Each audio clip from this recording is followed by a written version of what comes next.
안녕하세요. 워런 버핏처럼 매일 신문을 박전문께 읽으면서 투자의 고수가 됩시다. 모험의 신박 오늘 8월 18일 화요일 순서 시작하도록 하겠습니다. 연휴 잘 보내셨죠? 경남 거제 이쪽에는 그 폭우 피해가 막 네이버 뉴스에 막 올라와 있더라고요. 항상 보면 비 피해는 6월 장마철 이럴 때 비 피해가 있는 게 아니라 늘 보면 이래 8월 달에 비 피해가 많았습니다. 예전에 올림픽 도로가 거의 잠길 뻔했던, 그것도 제 기억으로 8월이었고요. 2011년인가 언저리였던 걸로 기억하고요. 이게 큰 비 피해, 태풍 피해 이런 것들이 보면 다 8월 달에 많았었습니다. 그래서 항상 우리가 장마철 이러면 그때 비 조심해야 될 것 같은데 거의 이제 가을이 딱 오기 전에 이럴 때 방심하고 있을 때 그럴 때 늘 보면 비 피해가 있었기 때문에 비 피해 조심하시고요. 자, 그 다음에 저희 공지사항이 하나 있습니다. 요걸 보여드리면서 말씀드릴게요. 지금 1년 뒤에 우리 치맥 파티 하기로 했지 않습니까? 그죠?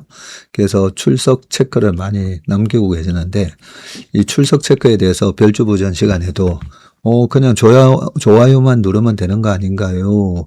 예, 그런 부분에 있어서, 저도 약간 혼선을 드렸던 부분이 있어서, 명확하게 여기다가 채슬리 TV 홈페이지에 이렇게 올려놨습니다. 날짜는 정해졌습니다. 내년 8월 14일이 또 토요일입니다.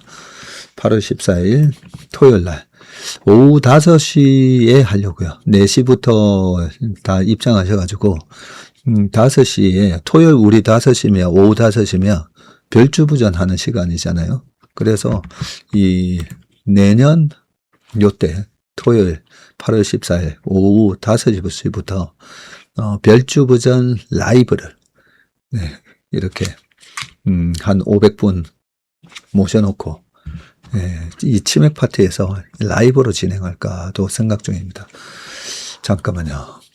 그러면 벌써 출첵하시려고 하시는 분들이 그거 별주부전 라이브 하면 3시간이던데 야 그걸 다 보고 있어야 되나? 그런 걱정하실 수도 있는데 그때는 좀 라이트하게 별주부전 그동안에 하셨던 우리 부장님들도 고생 많으셨을 거니까 그때는 자료는 좀 간소하게 준비해 와서 그 라이브 무대를 한번 연출을 해보고 그렇게 1시간 정도 간소화된 별주부전 라이브하고 그 다음에는 굉장히 자유롭게 서로 질의응답하고 그런 얘기 그 다음에 참석하신 분들 중에 또 1년 전에 그때 26년 7월 말에 국내 코스피 시장이 이틀 연속 서킷 브레이커가 걸렸을 때 이번에도 댓글 많았었잖아요. 거기서 정말 손절을 해야 되나 전부 계좌를 다 그냥 현금화 시키고 이제 주식 접을까 그런 생각까지 했었는데 잘 버텨냈다. 그런 성공 사례 그런 거 또 서로 얘기하면서 오늘을 이번 26년 이 7월 달을 회상하는 그런 시간을 가지려고 합니다. 그래서 이 출첵을 하시는 방법에 대해서 좀 한 번 더 명확하게 기준을 이렇게 정해서 올려놨습니다. 이 치맥 파티의 그 취지가 이렇지 않습니까? 이번에 폭락했을 때 우리 함께 지금의 이 힘든 시간을 잘 이겨내서 1년 뒤에 이날을 회상하며 웃으면서 치맥 파티 합시다. 그러면서 제가 이번에 저희 회사 고유자금 탈탈 털어서 100억 찔렀는데 틀림없이 먹고 나온다라고 저는 생각합니다.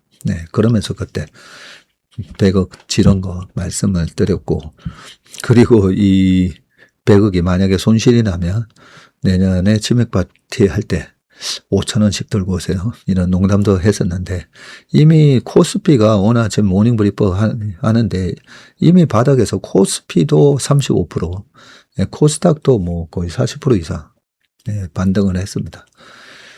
그래서 지난주 금요일부터 이번 주 다음 주 해가지고 조금씩 그 이익을 확정을 시켜 가지고요. 예, 요 치맥 파티를 할 때 모든 분들을 무료로 예, 치맥에 모시고, 대관도 지금 댓글 남겨주시는 분들의 숫자가 계속 늘어나세요. 500분에서 한 700분까지도 오실 수 있겠다는 생각이 들어서 예, 대관도 굉장히 넓은 곳으로 알아보고 있습니다. 그렇게 해서 모든 분들이 무료로 참가하실 수 있도록 네, 그렇게 지금 준비를 하고 있고요. 여기 보시면 그러면 어떻게 이 참가자 선정 기준 네, 절대 어렵지 않습니다. 출석 체크 이렇게 하시면 됩니다. 어떤 영상, 저희 채슬리 TV에 올라온 어떤 영상이든 예, 출석으로 인정이 됩니다. 네, 그리고 나는 오늘 보고 있는데 어제 거 제가 오늘 보고 있는데요 하면 그 어제 영상에다가도 댓글 달아주시면 됩니다. 하루에 한 컨텐츠는 예, 무조건 예, 남겨주시면 되고, 하루 혹시 건너뛰셔도 됩니다. 왜냐하면 총 250만 채우시면 됩니다. 그리고 댓글 남기실 때 뭐 출첵합니다 3 아니면 3일차 3 나누기 365 아니면 250이 목표이기 때문에 3 대시하고 이렇게 뭐 대시를 해도 아무 상관없습니다. 3 250 슬래시 250 이렇게 하셔도 되고, 아니면 뭐 여기다가 여러 댓글 응원합니다 아니면 사연 적으시고 요 뒤에 3 이런 식으로 하셔도 됩니다. 하루에 근데 오늘 와 내가 4개 올렸네 하면서 오늘 하루에 3, 4, 5, 6 예, 요렇게는 안 되고요. 네, 하루에 한 번 카운트가 됩니다. 네, 그렇게 쭉 하셔가지고 내년 요 7월 한 14일 정도면 어느 정도 이제 참석자 집계를 마감을 할 생각이거든요. 네, 그러니까 내년 7월 14일까지 예, 채우시면 되고, 지금부터 그래 나 지금부터 하면 너무 늦은 거 아닌가? 지금부터 댓글 남겨도 331일이 남아 있습니다. 331일이 남아 있으니까 네, 331일 중에 250만 채우시면 됩니다. 그리고 지금 열심히 이제 댓글 다시는 분 중에는 나는 내년 요 8월 14일까지 계속 댓글을 달아서 댓글 1, 2, 3, 4, 5, 6, 7, 8, 9, 10 10등까지는 또 다른 선물을 드릴 생각이거든요. 그래서 379 380 나는 총 380 채웠다. 이렇게 하셔도 됩니다. 어쨌든 250만 채우시면 됩니다. 헷갈리시는 분들은 채슬리 TV의 홈페이지 참고하시면 될 것 같습니다. 이번 취지가 늘 말씀드리지만 우리가 이 포모 현상으로 다들 좋다 하고 많이 오른 주식 막 쫓아가고 그러지 않습니까? 그죠? 그게 아니라 좋은 자산을 저렴한 가격에 싸게 살 수 있을 때가 제일 좋은 타이밍이고, 그래서 이번에 520까지 폭락했을 때 그 경험을 한번 해보시게 하려고 그래서 저희 회사가 100억 샀습니다. 그런 얘기도 하면서 실제 해보시라는 거죠. 대부분은 보면 여기서는 위험 관리 하셔야 되고 여기서는 일단 주식 비중을 줄여서 현금을 늘리세요. 이런 잘못된 얘기를 하시는 분들이 많잖아요. 그게 아니라 좋은 자산이 이렇게 박앤세일 할 때 사는 게 그때 실제로 이렇게 경험을 해보면 다 올라가네. 설사 내가 위험 관리를 못했다 하더라도 그 바닥에서 주식을 팔아서 현금화 시키고 이런 거는 위험 관리가 아니라는 거죠. 그런 경험을 이번에 같이 저희와 함께 해보시고 결국은 결과가 어떻게 됐는지 1년 지나서 우리가 웃으면서 얘기해보면서 그러면서 이 하나의 주식 실력이 나한테 필살기가 아마 이번에 경험해 보신 분들은 필살기가 아마 생기실 겁니다. 이럴 때 하는.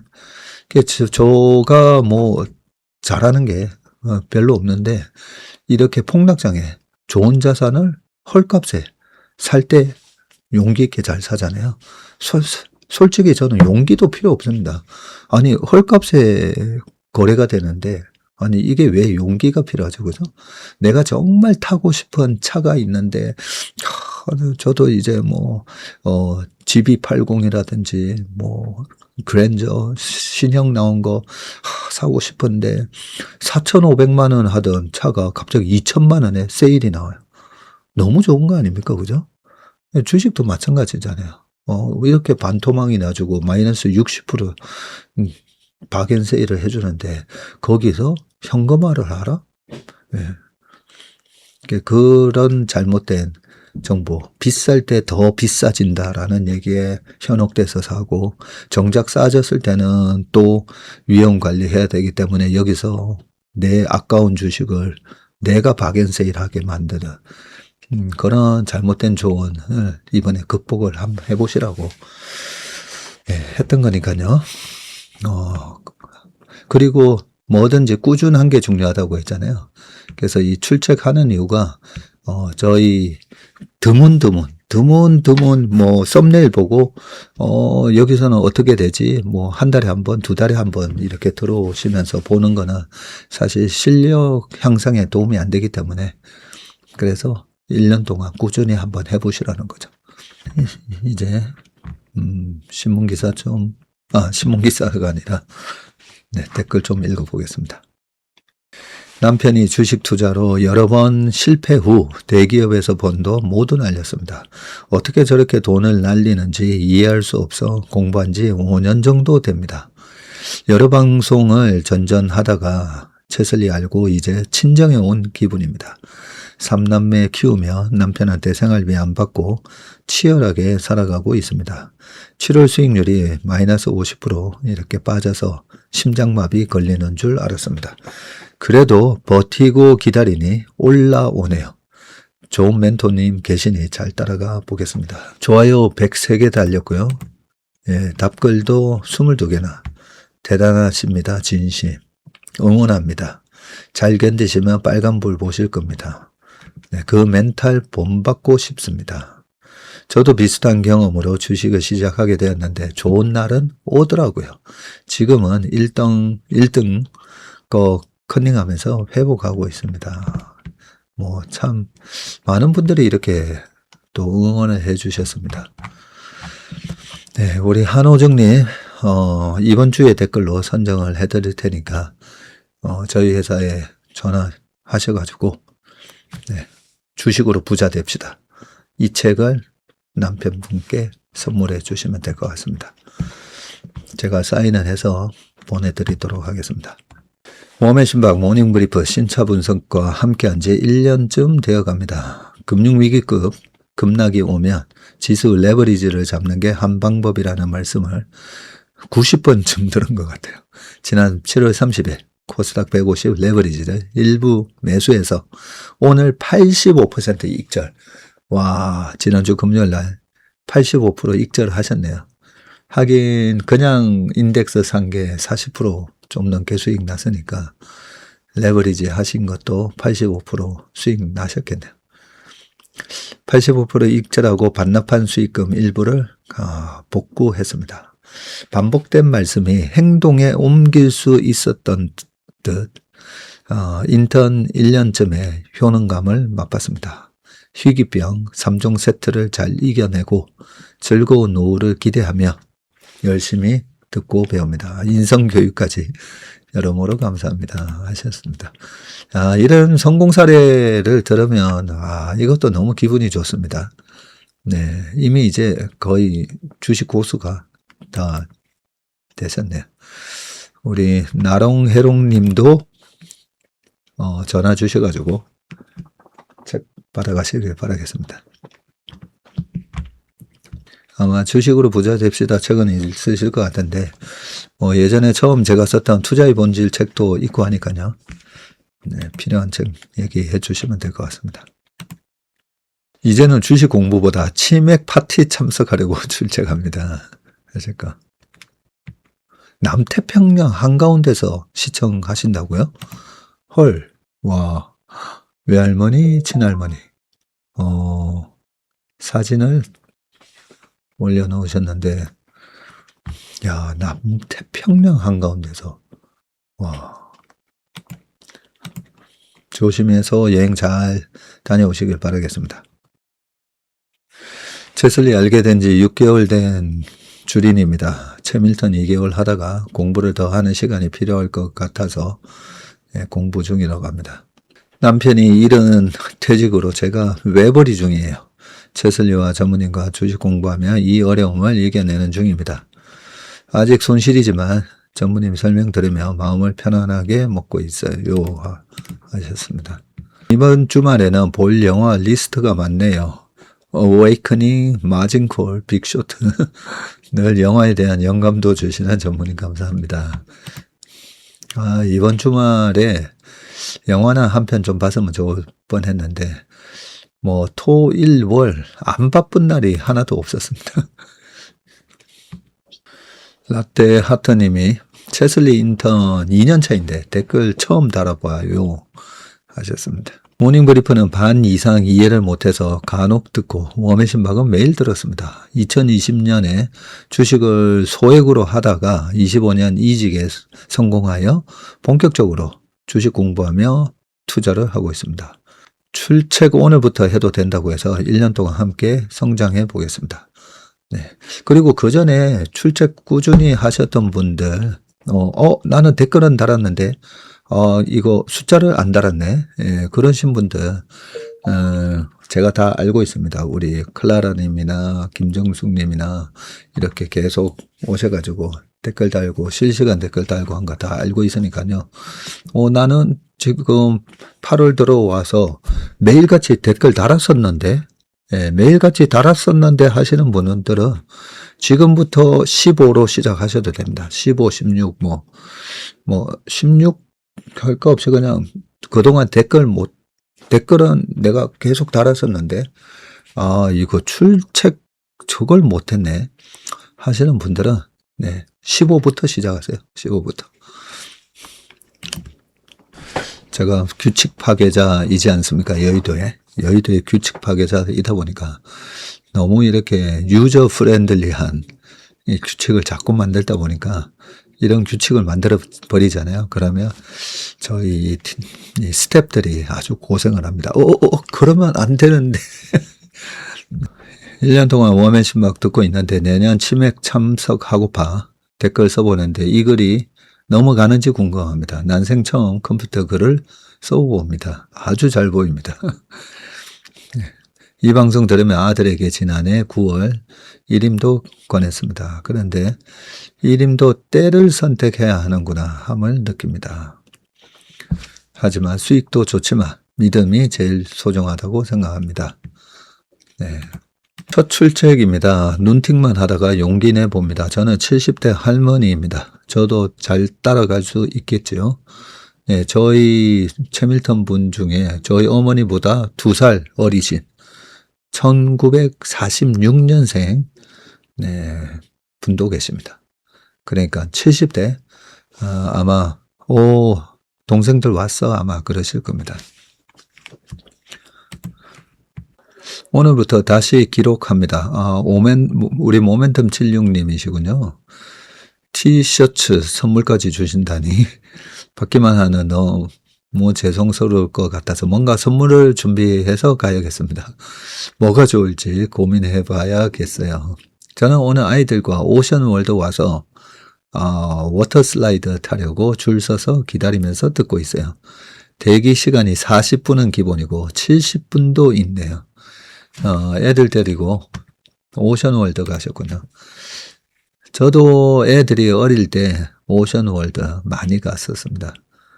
오션월드, 비발디 파크, 그리고 캐리비안 베이 이런 것도 있고 그죠? 한 번씩 임계치가 중요하다라는 얘기를 하면서 이 오션월드에 있는 캐리비안 베이에도 있지만 그 해골 바가지, 큰 해골 바가지에 물이 찰랑찰랑 쌓이다가 언제 물 목욕탕이 떨어지나 이렇게 밑에서 기다리고 있잖아요.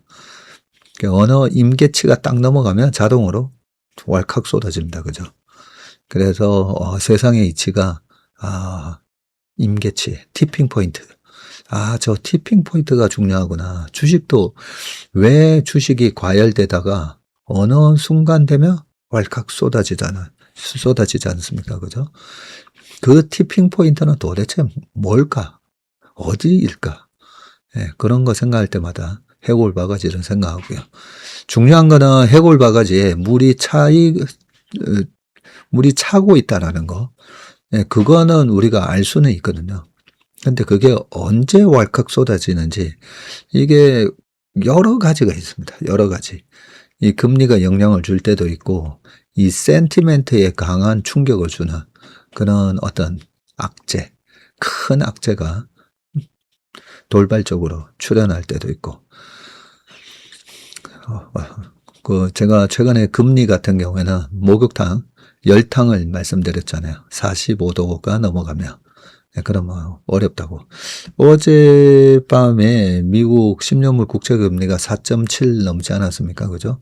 4.7 넘어가면 우리나라 시장은 아무리 반도체가 좋아서 갭상승으로 시작을 했지만 좀 전에 보니까 쭉 좀 밀렸던 걸로 기억하는데요. 그렇죠? 이게 그 금리 때문에 금리가 4.7 이렇게 되면 못 올라갑니다.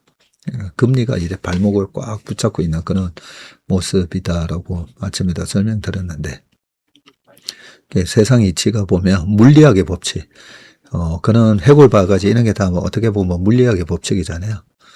그런 물리학의 법칙이 희한하게도 주식시장에도 다 적용이 된다. 그렇게 생각하시면 됩니다. 제가 하도 쓸데없는 얘기 많이 해서 죄송하다 놓으니까 쓸데없는 말씀도 편하고 좋아요 해주셨습니다. 출석 내년 8월 14일에는 나 서울 간다. 남편한테 미리 말했어요. 난 친구랑 갈 거거든요. 네, 조경아님이셨습니다. 친구분도 꼭 출첵 좀 하시라고 말씀 꼭 드리시길 바라겠습니다. 전무님 덕분에 이 시국에 걱정 없이 아들과 고구려 역사 기행 떠납니다. 고맙습니다. 치맥 파티 범위를 너그럽게 해주셔서 고맙다고 또 해주셨습니다. 제니님이신데 제니님의 요 사진에 저희 어머니 이번 전시에 브로셔 사진이 있네요. 전시에 다녀오셨나 봅니다. 요 사진이죠, 그죠? 어머니 당신은 나무입니다. 어머니 전시회는 이번 달 말까지 하니까요. 네, 주말에는 안 합니다. 아직까지 나는 이번 여름에 뭔가 한 게 없네. 네, 그러시는 분들은 무료입니다, 무료니까 이 서울 강남 테헤란로 DB금융투자 빌딩에 28층인가 있으니까요. 네, 정인양 서의 민화전이니까 뭔가 의미 있는 거 뭐 하나 하고 넘어가야 되는데 하시는 분들은 그냥 편하게 구경 갔다 오셔도 됩니다. 처음으로 용기 내어 출석합니다. 퇴직한 50대 후반. 예금 이율이 너무 낮아 작년 7월부터 퇴직연금에서 ETF 시작했고 지금은 일반 계좌에서도 했는데 마음고생을 너무 해서 일부 손절도 했는데 지금은 손절한 것이 아까워 마음고생. 전무님의 책 고수들의 투자 철학 읽고 많이 배우고 반성도 하고 칭찬도 했습니다. 책 읽고 채슬리TV 구독하게 되었습니다. 하셨습니다. 제가 하락장에서 좋아하는 피터 린치의 말이 있습니다. 나는 끔찍한 시장에서도 돈을 벌어보았고 상승장에서도 돈을 잃어보았다. 본 듯한 기억이 납니다. 끔찍한 시장에서도 돈을 벌어보았고 상승장에서도 돈을 잃어보았다. 네. 사실 끔찍한 시장이 돈 벌기가 더 쉬운 시장입니다. 지나고 보면, 그죠? 좋은 댓글 감사드립니다. 대구에 살아서 치맥 파티는 못 갈 것 같지만 출석 댓글을 남김으로써 매일 투자 원칙을 되새기도록 하겠습니다. 네, 그날 뭐, 한 5시, 4시, 5시부터 시작해가지고요. 입장은 아마 거의 뭐, 4시부터 입장 시작할 거고요. 5시부터 본행사 시작해가지고, 6시, 7시, 8시. 네, 이제 가시는 거는 편안하게 다 가셔도 되고요. 아마 모든 행사가 끝나는 게 아마 저녁 9시 돼야 다 끝날 것 같습니다.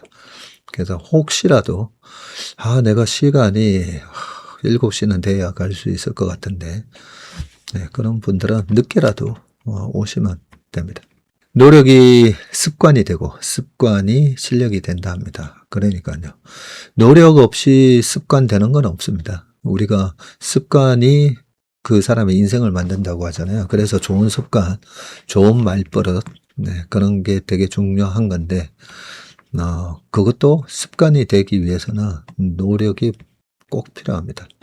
마음 관리를 위해 매일 계속 눈팅만 하다가 용기 내어 인사를 드린다고 이윤희님을 비롯해서 많은 분들이 첫 출첵을 하시기 시작했습니다. 우리 속담에 시작이 반이다라는 말이 있잖아요. 그래서 할까 말까가 아니라 그냥 딱 시작하시면 됩니다. 전무님 말씀에 힘내서 출첵 시작합니다. 무조건 그냥 일단 좋은 건가 나쁜 건가, 이게 좋은 건가 나쁜 건가 생각해 보시고, 좋은 거다 하면 그냥 일단 무조건 시작. 느슨한 기준으로 출첵하고 있는데 전무님께서 너그럽게 봐주실 거라고 혼자 상상했는데 오늘 방송 보니 역시나 감사합니다. 치맥 행사를 추진하시는 모습에 많은 걸 배웁니다. 예리한 분석, 따뜻한 위로도 있지만 추진력이 받쳐져야 빛이 나는 것 같아요. 인턴 과정, 웜의 신박, 모닝 브리프 1년 이상 봤는데 추진력과 지구력에 항상 감탄합니다. 게다가 별주부정까지. 제가 원래 이런 사람이 아니었습니다. 지구력도 없고 추진력도 없고 맨날 아이디어만 많고 뭔가 안 할까 핑계거리 생각 많이 하고, 저도 그런 사람이었습니다. 저도 그런 사람이었는데 어떠 가다가 동학개미의 스승이라는 큰 사명을 받게 돼가지고요. 그러다 보니까 사람이 바뀌더라고요. 그래서 나는 안 돼, 뭐 그런 생각 절대 하시면 안 됩니다. 안에서 그동안에 모든 사람의 몸에는 게으름이 DNA에 내장되어 있습니다. 그걸 이제 극복해야 되는데, 극복하려면 좋은 거다 싶으면 그냥 일단 무조건 할까 말까 할 때 하는 습관. 금요일 이 영상 댓글이 지금 900개가 이상 달려가지고 제가 댓글이 왜 이렇게 많이 달렸나 했는데, 지난주 금요일 날, 그리고 금요일 아침 모닝 브리프에서 내년 8월 15일 모임까지 시간이 있으니 오늘부터 댓글 달아도 된다고 하셔서 용기 내서 시작합니다. 내년 치맥 모임까지 모두 함께 행복한 투자의 여정을 함께 하셨으면 좋겠습니다 하면서 그렇게 또 댓글 출첵을 시작하신 분들이 많으셨군요. 주식 어렵지만 천천히 따라가겠습니다. 댓글은 남기지 않지만 항상 좋아요 남겨요. 출첵합니다. 나도 한다님. 감사합니다. 그동안에 보면 댓글 수보다 이 좋아요 수가 압도적으로 많지 않습니까? 그죠? 그래서 댓글은 안 다셔도 항상 이렇게 좋아요 눌러주시는 분들이 많으셔서 항상 제 기준은 그렇습니다. 저희 직원들한테도 그렇고 지금 우리 채밀턴 부장들한테도 그 1100명 그렇게 많은 분들이 좋아요 응원해 주시기 때문에 그 한두 사람의 그런 악플에 신경 쓰지 말라고, 그렇게 많은 분들이 좋다라고 이렇게 응원을 해 주시고 계시구나. 우리가 보면 이 악의 세력, 악플 단다고 다 악의 세력은 아닙니다, 그냥.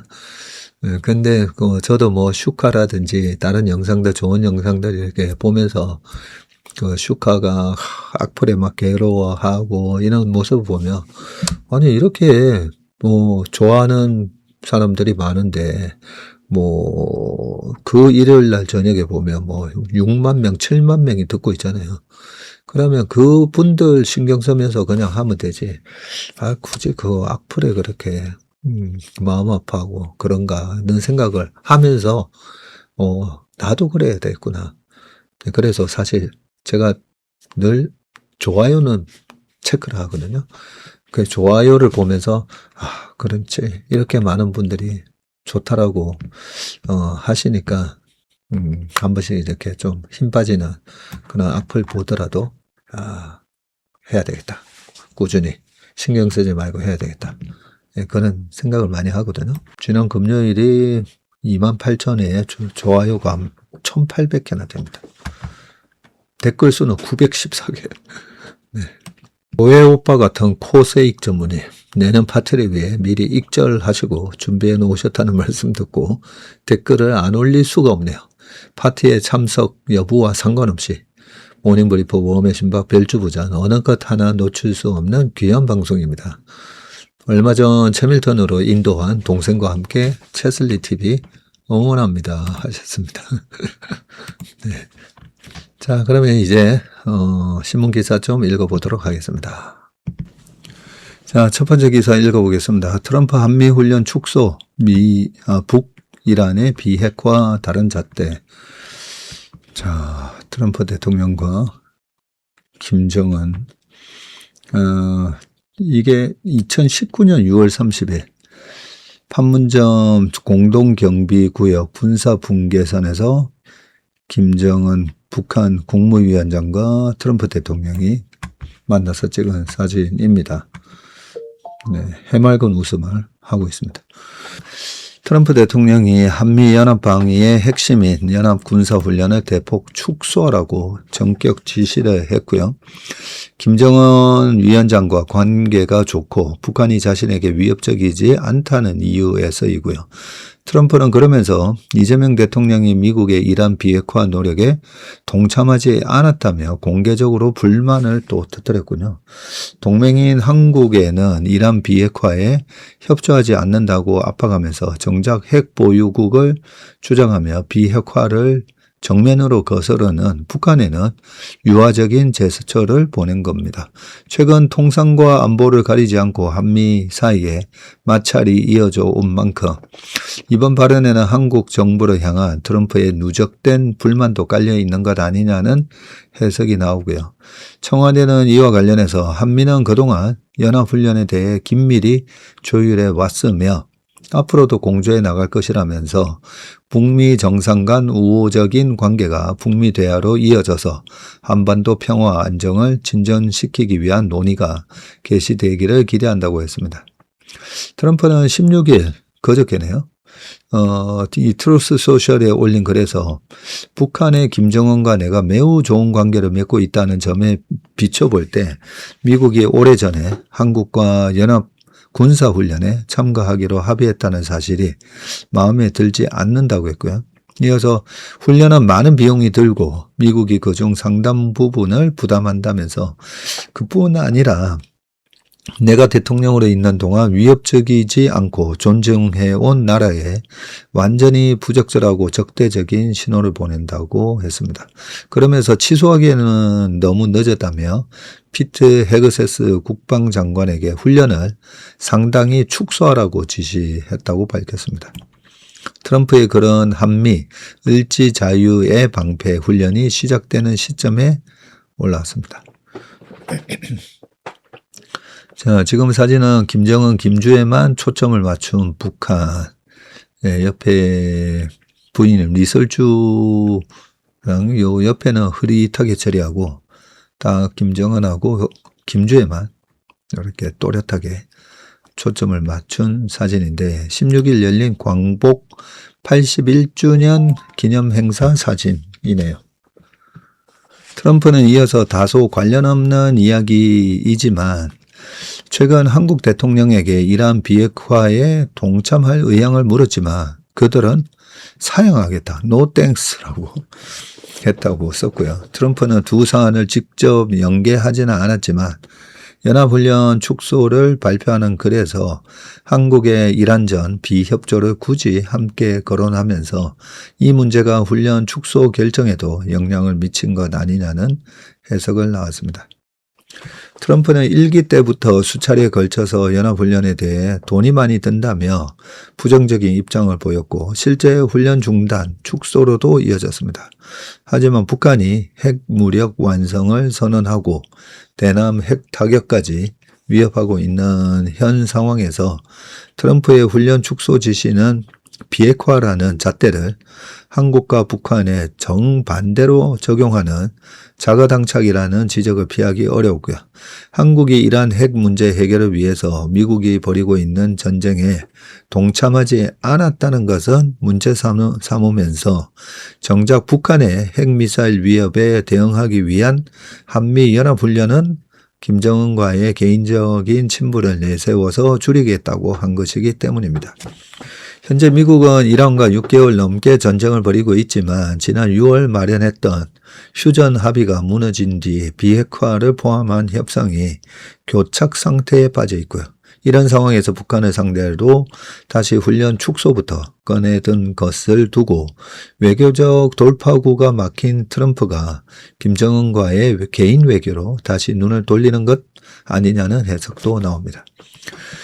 트럼프가 훈련 축소를 설명하면서 굳이 한국에 대한 불만을 공개적으로 끌어들인 대목은 최근 한미 관계의 기류와도 겹치는데 한국이 이란전에서 미국이 원하는 만큼 지원하지 않은 점과 함께 한미 관세 협상에서 합의한 이 2천억 달러 규모 대미 투자 프로젝트의 이 진척이 더딘 점도 트럼프의 불만에 영향을 줬을 가능성을 제기했고요. 또 대규모 개인정보 유출 사태로 시작된 쿠팡 문제와 관련해서 하원 법사위가 한국 정부가 쿠팡을 표적으로 삼았다는 취지의 보고서를 내자 백악관까지 나서서 이 불공정한 관행을 용납하지 않겠다고 밝히면서 사태가 악화됐다고 합니다. 안보 분야에서도 마찰이 이어져 왔는데 지난 2월 주한미군이 서해에서 실시한 공중훈련 과정에서 중국 전투기가 대응 출격하자 앙규베 국방장관이 제이비어 브런슨 주한 미군 사령관에게 직접 항의한 사실이 알려졌고요. 최근에는 유엔군 사령부가 판문점 공동경비구역 경비와 정전협정 이행 기능을 묶는 이 새 여단 창설을 추진하는 문제를 놓고도 잡음이 났다고 합니다. 그 다음 기사 읽어보겠습니다. 하여튼 이런 부분이 있어서 그런지 오늘 오히려 대북 관련주가 지금 시초가에 급등을 하는 그런 모습을 보였습니다. 반도체 환호에 묻힌 소부장 비명, 중국 원자재 문턱 높이고 있다.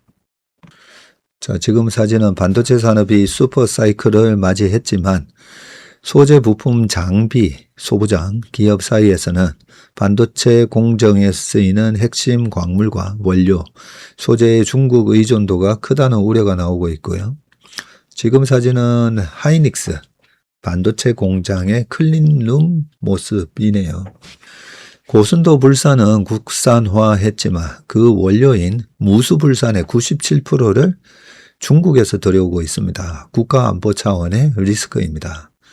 지난 6월 청와대 영빈관에서 대통령 주재로 열린 3대 메가 프로젝트 반도체 피지컬 AI 데이터 센터 이 국민보고회에서 국내 화학소재사 솔브레인의 박영숙 대표가 대통령 앞에서 작심 발언을 했고요.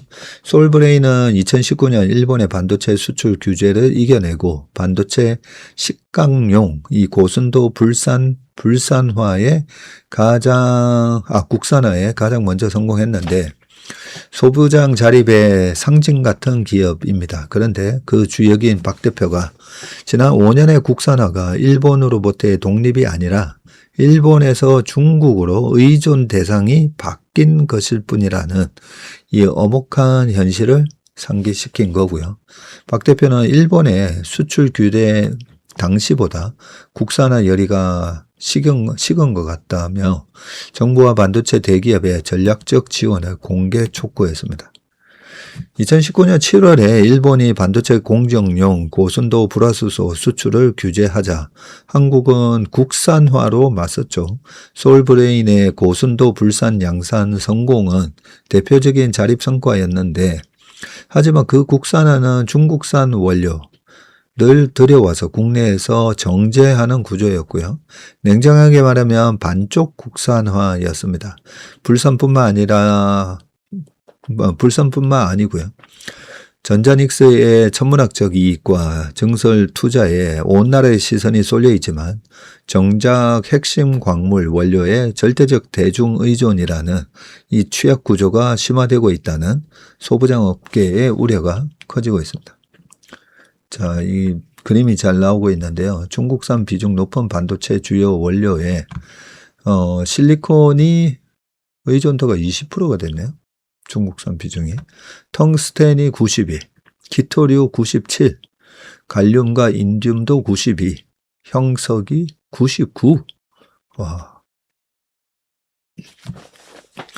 중국은 한국 반도체의 원료 공급자인 동시에 창신 메모리 등을 앞세워서 삼전닉스를 따라잡으려 하는 경쟁자입니다. 그런 경쟁 상대가 우리 반도체 산업의 원료 밸브를 쥐고 있는 셈인데, 이게 기후가 아니라 대중 의존도가 90%를 넘는 텅스텐이 대표적인데요. 국내 업체들은 텅스텐 분말 등을 수입해서 가스 형태의 6불화 텅스텐 WF6로 가공을 하고요. 이를 웨이퍼에 입히면 칩 내부에서 전기 신호의 통로가 됩니다.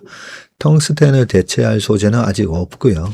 중국은 지난해 2월부터 텅스텐에 대해 수출 허가제를 적용했습니다. 업계 관계자는 수출 허가에 수개월 걸리기 일수라 물량 맞추기가 점점 어려워지고 있다고 했고요. 중국의 수출 통제로 치솟는 텅스텐 가격.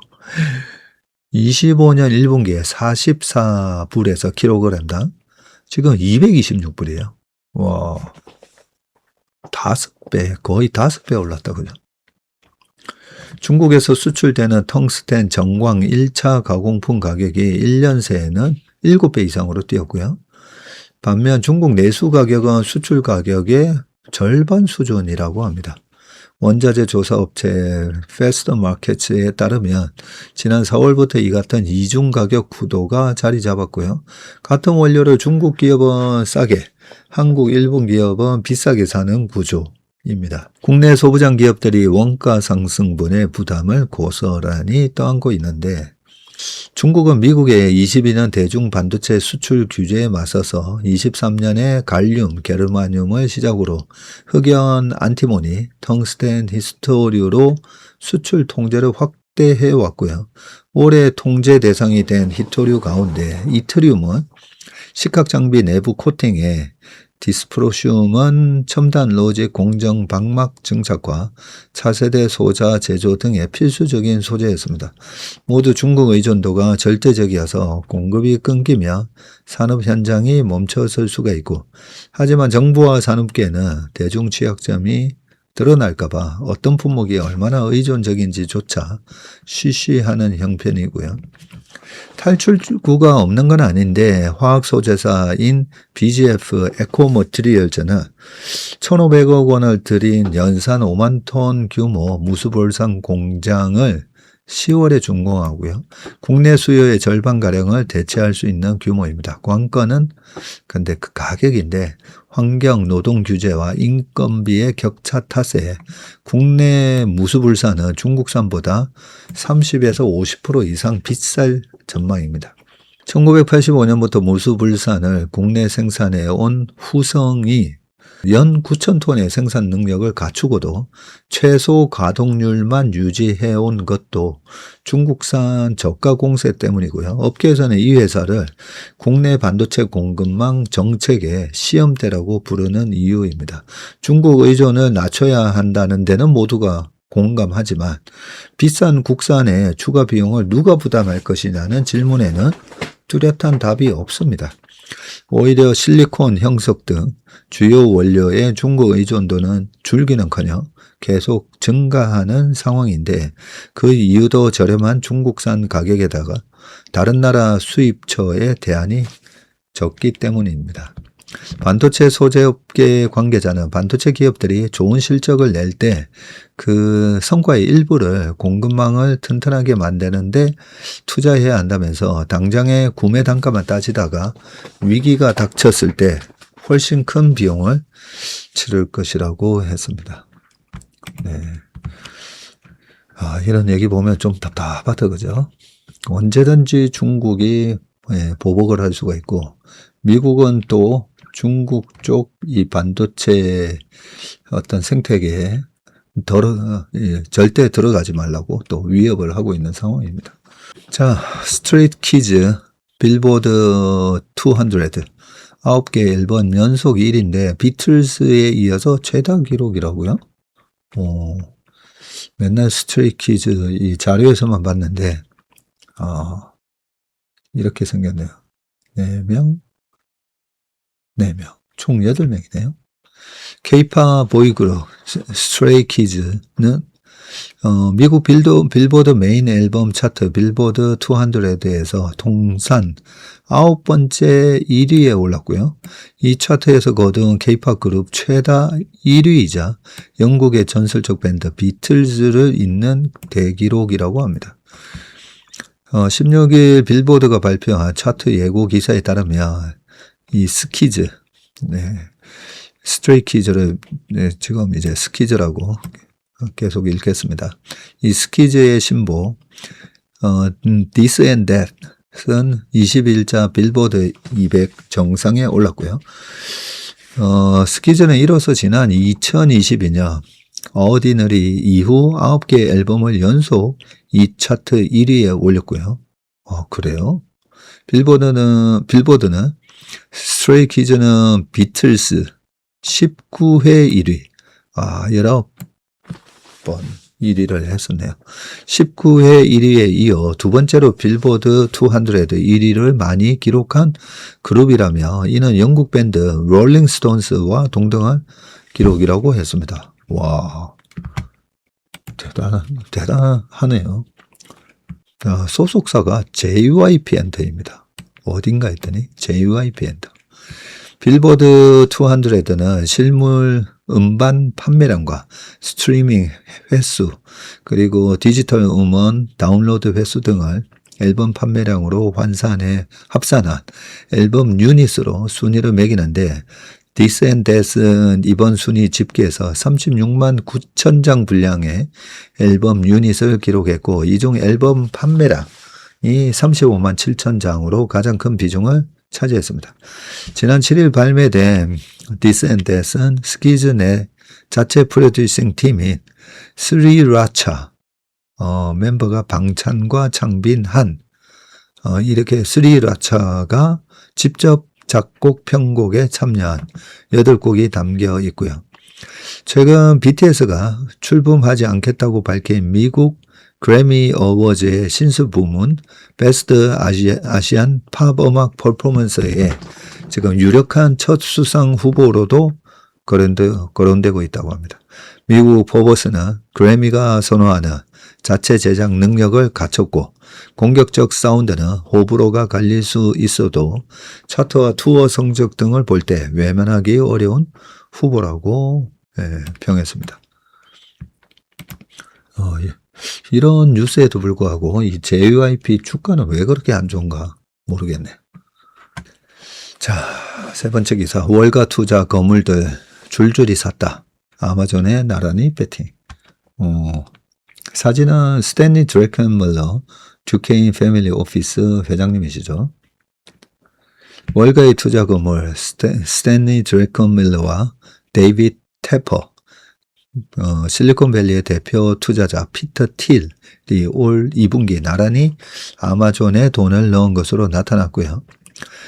자, SEC에 제출된 2분기 13F 보고서에 따르면 드래켄멀러가 이끄는 듀케인 패밀리 오피스는 지난 6월 말 아마존 주식 54만 1,600주 1억 한 3천만 달러치를 보유하고 있습니다.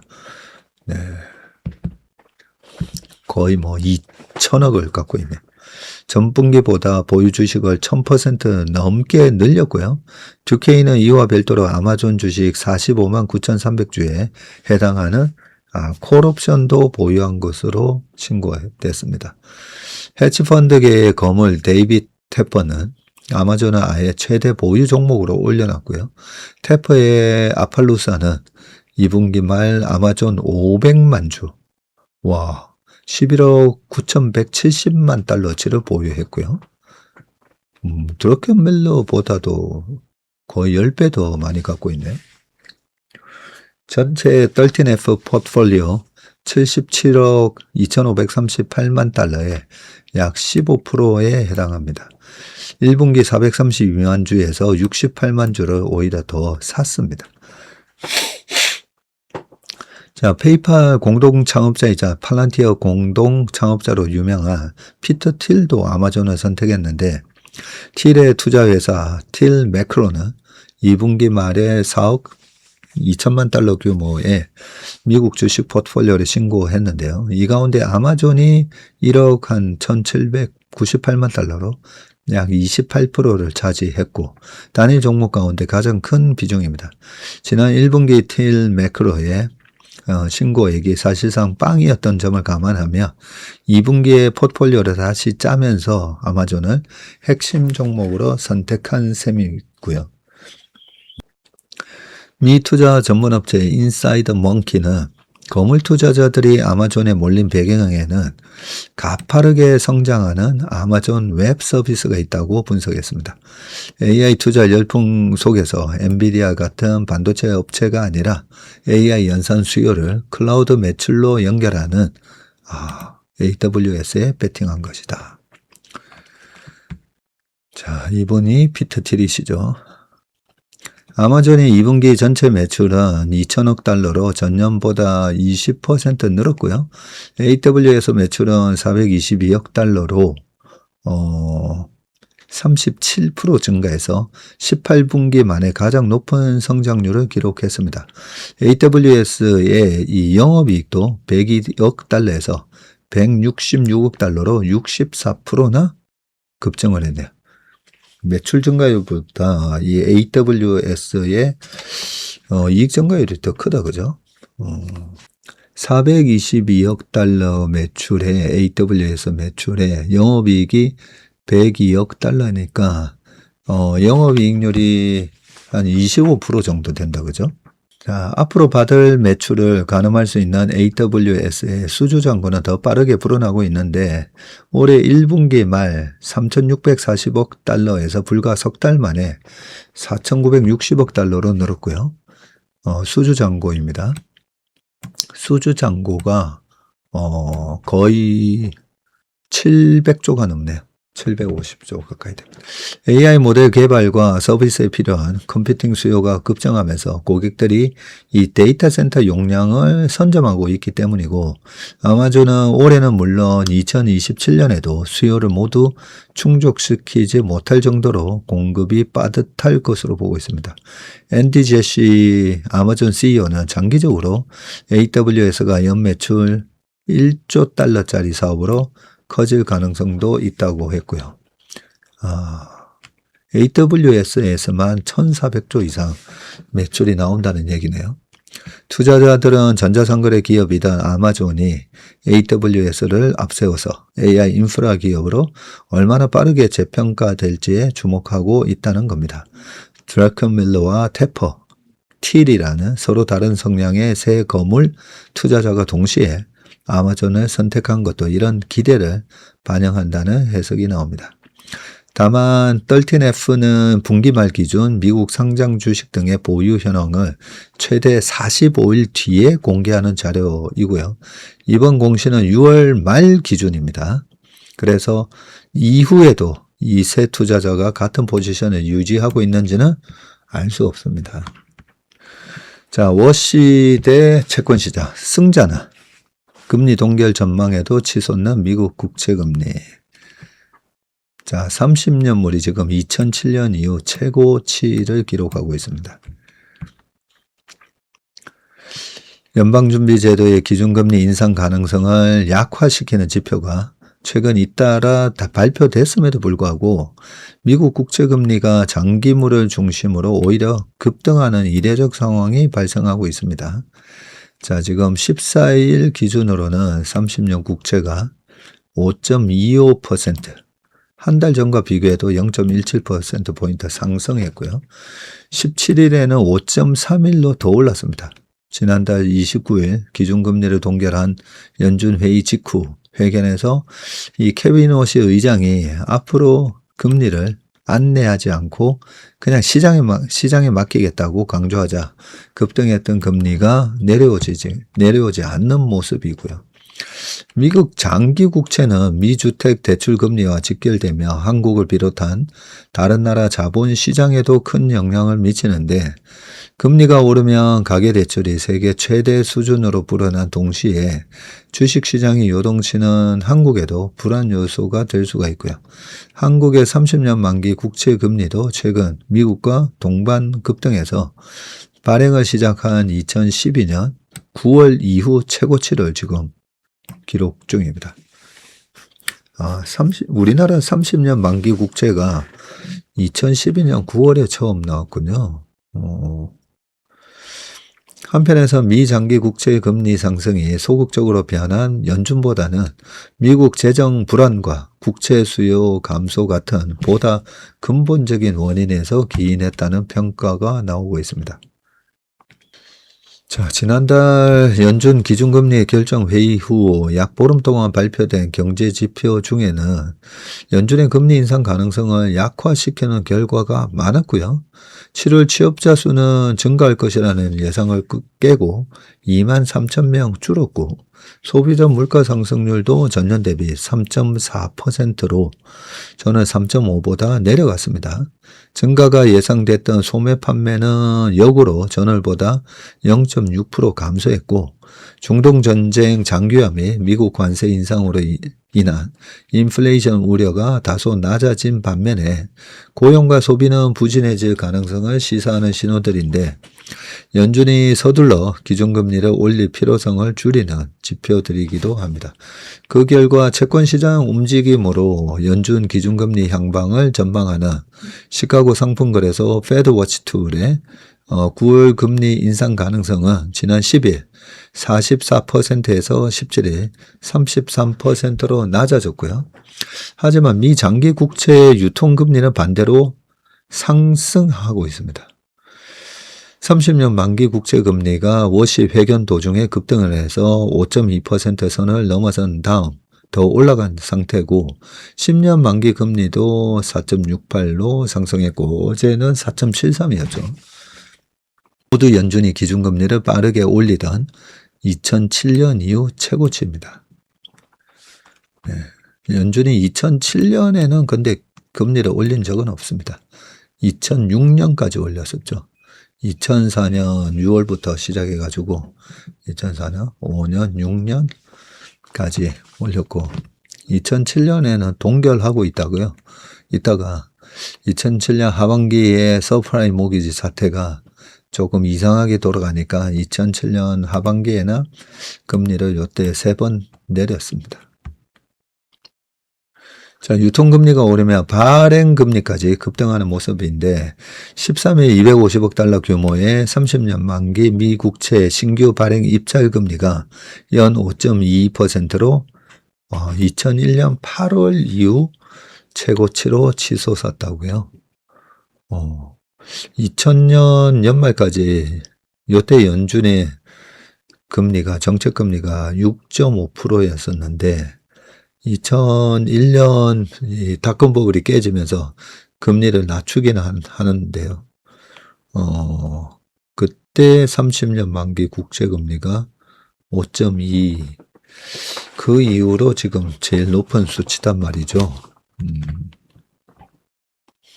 채권 시장의 혼란을 야기한 원인 중 하나로는 오는 20일로 취임 3달째를 맞는 워시 의장이 지목이 되는데 과거부터 연준의 영향력을 줄여야 한다는 의견을 여러 차례 밝혔던 그는 지난달 간담회에서 2%라는 인플레이션 목표는 변하지 않는다면서도 구체적 방법을 제시하지 않았고요. 연준이 움직이지 않았더니 시장이 적정금리를 찾아가고 있다며 떠먹여주는 연준을 기대하지 말라 같은 발언 또한 인플레이션에 적극적으로 대응하지 않겠다는 의미로 해석이 됩니다. 뱅크 오브 아메리카는 워시의 설명은 연준이 인플레이션을 관망할 수 있다는 신호로 풀이되면서 장기 채권 금리를 끌어올렸다고 평가했고요. 연준 금리 발표 때까지만 해도 잠잠하던 채권 금리는 회견이 진행되는 1시간 동안 발작 수준으로 가파르게 치솟았습니다. 자, 지금 사진은 29일 하루 동안 미국 30년 만기 국채 금리. 요때 연준 의장 기자회견을 했고, 그러면서 치솟았던 걸 보여주네요. 7월 29일입니다. 그때 당시. 소극적인 연준이 초래할 인플레이션 우려가 시장을 좌우하고 있다는 증거는 단기와 장기 채권 금리의 이 분리된 움직임에서도 드러나고 있는데 지난달 29일 연준 회의 후 보름간 이 장기채인 만기 10년과 30년 금리는 올라갔지만 이 단기 채권이 만기 3개월 2년 금리는 오히려 하락했습니다. 30년 만기 국채금리는 지난달 28일에 연 5.09에서 지금 5.25로 10년 만기 국채도 4.6에서 4.68로 상승을 했고 반면 만기가 비교적 짧은 3개월 2년짜리 국채금리는 0.04, 0.09%포인트씩 오히려 하락했습니다. 그렇네요. 여기 지금 보시면 3개월, 2년, 10년, 30년 이렇게 돼 있거든요. 30년짜리 하여튼 10년 이상의 장기채는 금리가 오히려 올라갔고 단기 금리는 오히려 내려간 모습을 알 수 있네요. 장기 국채 금리는 미래에 물가가 많이 오르리라는 전망이 커지면 상승하는데 물가가 상승해서 돈값이 하락하면 만기가 길수록 손해라서 더 높은 금리를 줘야 채권이 팔리기 때문입니다.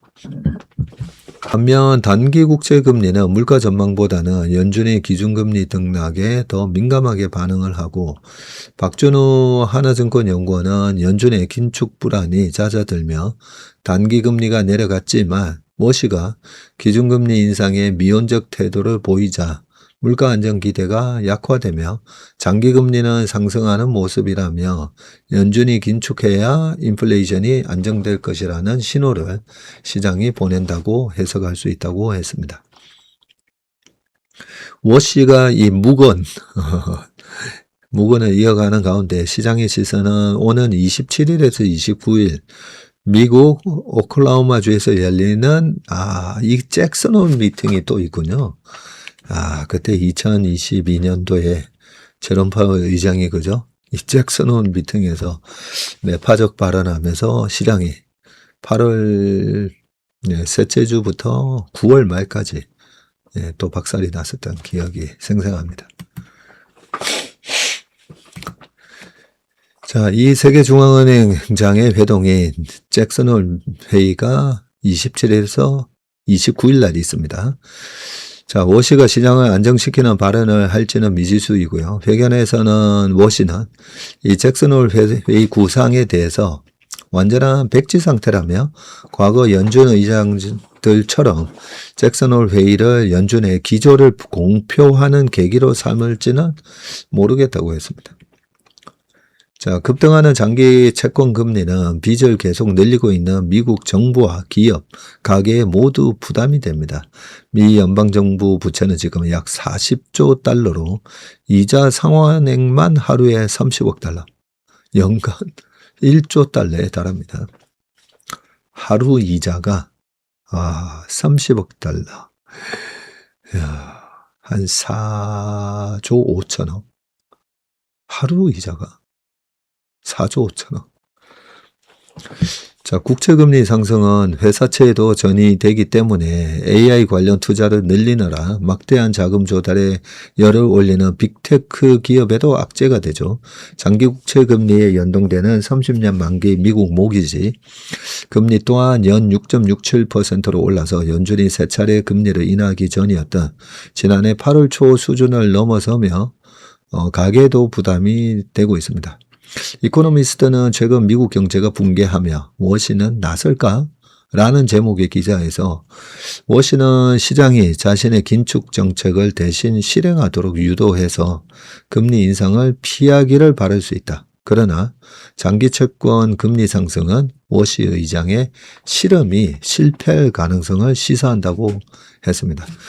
반면 일부 전문가는 최근 장기 국채 금리 상승의 책임을 워시에게만 돌리기는 무리라고 진단했는데 한 채권 트레이더는 막연한 인플레이션 우려 변수보다는 미국의 막대한 국가 부채와 재정 적자 같은 실질적 위험이 장기 국채의 금리 급등을 초래했다고 보는 편이 맞다면서 연방정부의 채권 수요가 계속 늘어남에도 이를 사줄 주체는 적어지고 있다는 이 근본적인 수급 불균형이 시장에 더 큰 부담이라고 했습니다.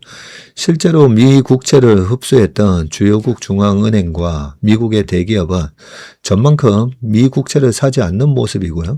중국과 미국과 분쟁을 벌이는 나라들이 미 국채를 내다 파는 동시에 이 우방인 일본까지 환율 방어를 위해서 국채를 매도하면서 해외 기관의 미 장기 국채 보유액은 전년 말 대비해서 37억 3천만 달러나 줄었습니다. 한때 현금성 자산을 대규모로 쌓고 그중 상당수를 미 국채로 채웠던 빅테크 기업 또한 상황이 달라졌고요. 설비 투자에 큰 돈이 투입되는 AI 경쟁이 격화하면서 국채를 사기는커녕 채권을 발행해서 지금 돈을 빌려 써야 하는 입장이 됐습니다. 자, 지금 사진은 구글이 호주 크론스토르프의 건설 중에 이 새 데이터 센터의 지난 13일 모습인데 구글 등 미국의 빅테크 기업은 한때 미 국채를 많이 사주던 이 큰손이었으나 최근 들어 AI 데이터 센터 건설 등에 많은 돈이 필요해지면서 오히려 채권을 발행해 자금을 조달하는 주체가 되었다. 자, 2023년 말 1110억 달러에 달했던 구글 모회사 알파벳의 현금성 자산은 지난 2분기 말 기준 559억 달러로 반토막이 났고요. 같은 기간 메타의 현금성 자산도 356억 달러에서 155억 달러로 감소하는 등 빅테크 기업이 큰손으로 국채 수요를 지탱해 주기는 쉽지 않은 상황입니다. 오건영 신한 프리미어 패스파인더 단장은 과거 미국 국채를 많이 사주던 일본 등의 중앙은행이 미국의 국채를 파는 가운데 채권 시장의 큰손이었던 빅테크 기업마저 채권을 자체 발행하는 상황이 일어나는 중이라며 연준의 존재감을 줄이겠다는 워시의 기조가 채권 시장의 이 같은 수급 변화와 겹치면서 장기 국채 금리가 계속 올라가고 있다고 했습니다. 예, 주식시장 최고의 회색 코뿔소는 이 금리인데요. 특히 이 미국채 금리가 계속 올라가는 것은 아주 위험한 신호이기는 합니다. 자, 마지막 기사입니다. 닷컴 버블처럼 터진다. 섬뜩한 경고. 삼전 닉스 개미들 초비상이라고 되어 있습니다. AI 글로벌 경제를 혁신하더라도 AI가 글로벌 경제를 혁신하더라도 미국 기술주의 주가 조정은 나타날 수가 있고 그 충격이 전 세계로 번질 수 있다는 유럽 중앙은행의 경고가 나왔습니다. AI 기대가 주가에 과도하게 반영된 상황에서 투자 심리가 급격히 위축이 되며 기술주 하락이 금융시장 전반으로 확산될 수 있다는 분석인데 삼전 닉스 등 반도체 관련주의 변동성이 커질 수 있다는 분석도 나옵니다. 파이낸셜 타임즈에 따르면 ECB는 이날 블로그를 통해서 현재 주식시장 밸류에이션이 합리적인 기대를 반영하고 있더라도 향후 조정이 발생할 위험이 있다고 밝혔고요. 현재 미국 주식시장의 밸류에이션은 경기 조정 주가 수익 비율, 이 케이프를 기준으로 역사적 고점에 근접한 상태인데 유로존 증시의 밸류에이션도 미국보다는 낮은 수준이지만 최근 수년간 상승세를 이어왔습니다.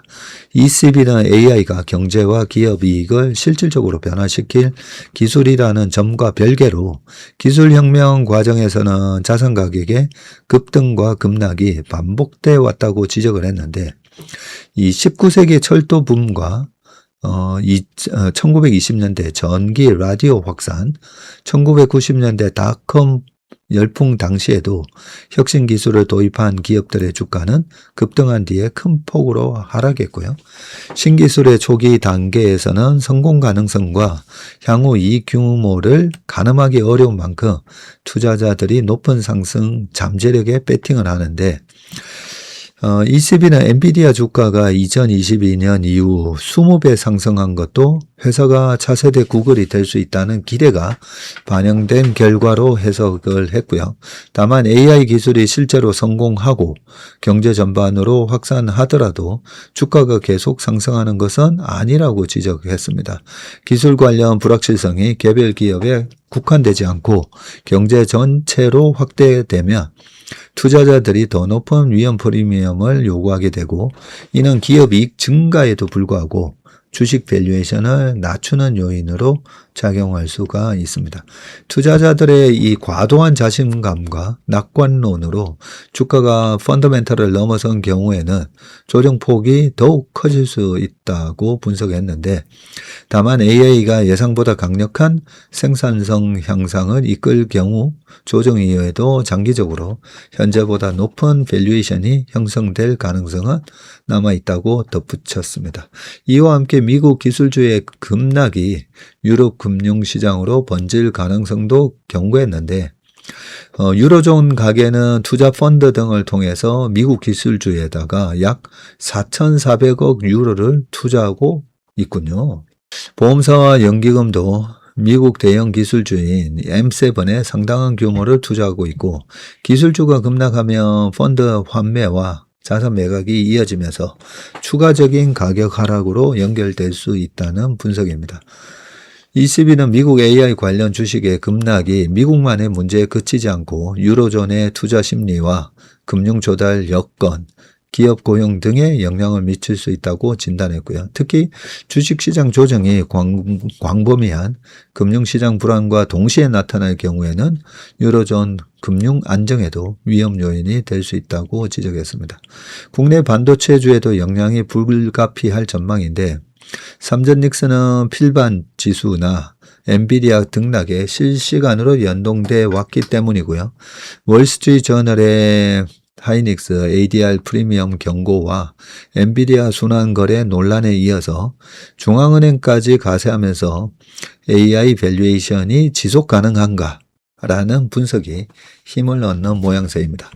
다만 ECB가 지목한 위험이 주로 기대만으로 오른 밸류에이션이라는 점에서 결이 다르다는 반론도 나오는데 두 회사는 장기 공급 계약, LTA로 생산 물량 상당 부분이 이미 확정된 데다 실제 공급 부족이 가격을 끌어올리는 구조이며 12개월 선행 PER도 지금 3배에서 4배 수준에 머물러 있습니다. 무디스가 최근 한국 성장률 전망을 3.5%로 올리며 반도체 사이클이 2027년 중반까지 강하게 유지될 것이라고 진단한 것도 같은 맥락입니다. 네. 반도체는 제가 나름대로 공부해 보니까 이 AI 쪽은 계속 장기적으로 안정적인 성장을 하는 게 맞고요. 계속 쇼티지가 맞고 단지 이제 노트북이나 PC, 모바일에 들어가는 범용 반도체는 가격이 올라가면 수요가 줄면서 큐가 줄어드는 게 맞더라고요. 네, 그런데 그 물량이 수요가 줄어드는 나면서 물량이 남으면 이걸 갖다가 지금 쇼티지 상황에 AI로 돌릴 수 있는 그런 구조이다 보니까 전체적으로는 일단 내년까지는 이익의 변동성은 크지 않은데 지금 이런 금리라든지 그 다음에 창신 메모리의 공급 확대 이런 부분들이 계속 노이즈가 되면서 주가의 변동성은 좀 계속 이어지지 않을까 그런 생각이 듭니다. 그래서 뭐 닷컴 버블처럼 터진다. 이거는 제가 닷컴 버블을 경험을 해봤기 때문에 늘 말씀드리지만 이때 당시는 실적이 안 났습니다. 그런 걸 감안하면 지금은 실적을 내고 있고 우리 생활에 빠르게 침투되고 있잖아요. 그런 게 닷컴이 아니라 PC 혁명에 가깝다고 생각이 들고요. PC 혁명과 관련해서 IBM과 맥킨토시의 싸움에서 맥킨토시가 밀리고 윈도우 OS에서는 윈도우와 나중에 후발주자로 리눅스가 막 따라오려고 했지만 도태되고 도태된 건 아니고요. 뭐 자리를 못 잡았죠.